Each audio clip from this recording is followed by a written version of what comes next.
Alright, let's just breeze through this piss poor of a game week. It was a good week to have a bad game week, but it was really bad. Nothing clicked for anyone.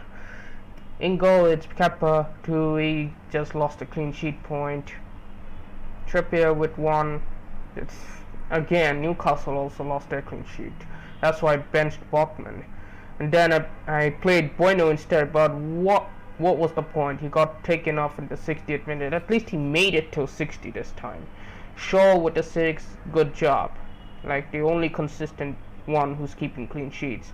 Rashford with 15 points. And oh my god, man, I should have captained Rashford, but Nottingham Forest freaking had both of their centre backs out injured, and it's Haaland as well.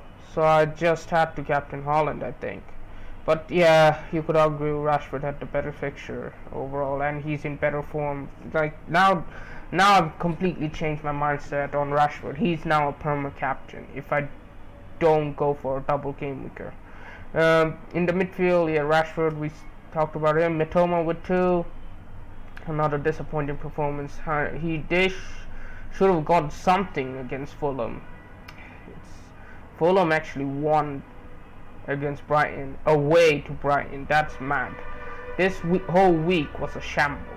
Morris, he didn't even play. That's why freaking White coming off the bench, and in the bench you can see Martinelli with 6 points. I had to bench him at third because he wasn't predicted to start, and he didn't start.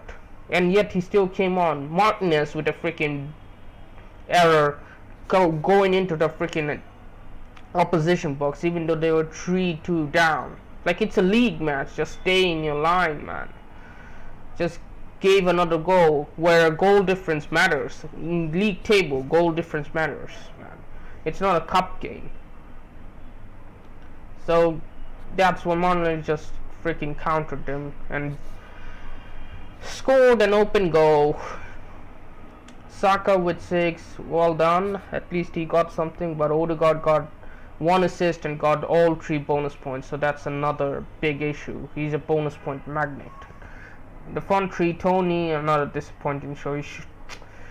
I mean, how many times do I have to wait for him to get something? Like, he got against Arsenal, but he couldn't get a goal against Crystal Palace at home. That's just luck not being on my side. Kane just about ticked along. He got 1 assist right at the end when Son came on, and Haaland freaking blanked. So overall, it's a very piss poor game week. Like, it's been really shit. Hopefully something changes, but I'm not too mad because at least my team, Real Madrid, won against Liverpool in the Champions League. So I can hold on to that for my whole week. Let's move on to transfers because I've got some interesting ones than most of the other content creators. For the transfers, yeah, it's gonna be Shaw out. I really don't want to get rid of him, but I kind of have to now because of the blanks, and yeah, he's gonna have Southampton at home, but after that he's gonna blank again. So yeah, it's better to get rid of him now to get someone else. So Shaw out, Botman out. He isn't doing anything, and in the midfield has to be Martinelli out. He's lost his place. He's may act as an impact sub or play, but it's very uncertain whether he'll start or not. And Tony out because he's blanking, and he's been pretty shit as well. So for them it's Tarkowski, Trent Alexander-Arnold, Martin Odegaard, the bonus point beast, and finally up front is down. As you can see, no Salah, because it will really ruin my team structure, and it will have to be Kane out, or just have Salah as the only Liverpool player from the double.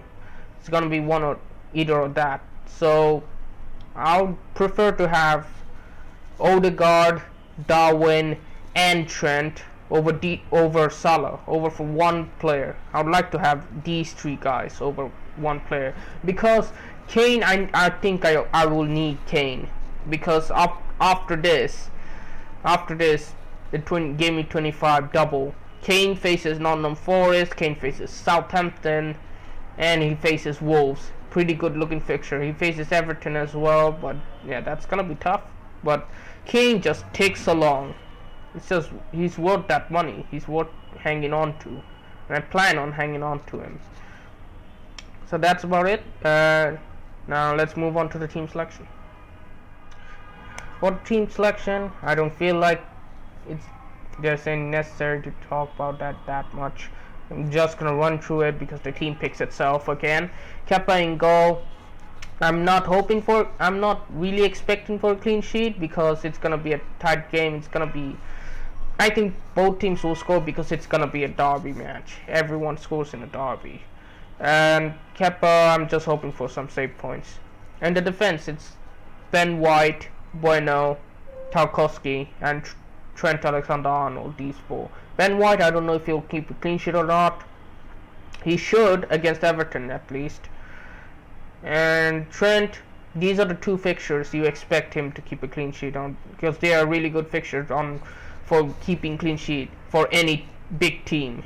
And if they get their act together, they can, because they need to drop Gomez. He was a freaking shit show in the UCL. He has to be dropped, and Matip has to come in, and Van Dijk has to play on the right, I think, right side centre back to cover Trent. He has the speed to recover the ball.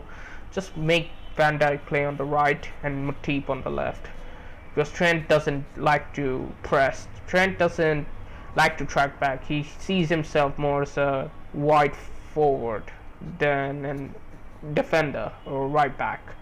And Bueno, I hope he gets one. The thing I'm hoping for is he gets the first match, comes off at 60 minutes with the clean sheet intact. And I'm not expecting him to play in the Liverpool match because we all know Lopetegui will play Aït-Nouri to deal with Salah. And as for Tarkowski, Sean Dyche has to keep. I think I have the faith to make Everton keep a clean sheet in one of these fixtures. Maybe not the Arsenal match, but the other one at least. In the midfield, it has to be Saka, Odegaard, and Mahrez. Mahrez, I don't know if he'll play or not. He's Mr. Champions League. Perhaps just gonna play him in the Champions League match. But what about the Premier League now? But De Bruyne is also injured, so they might need him to play.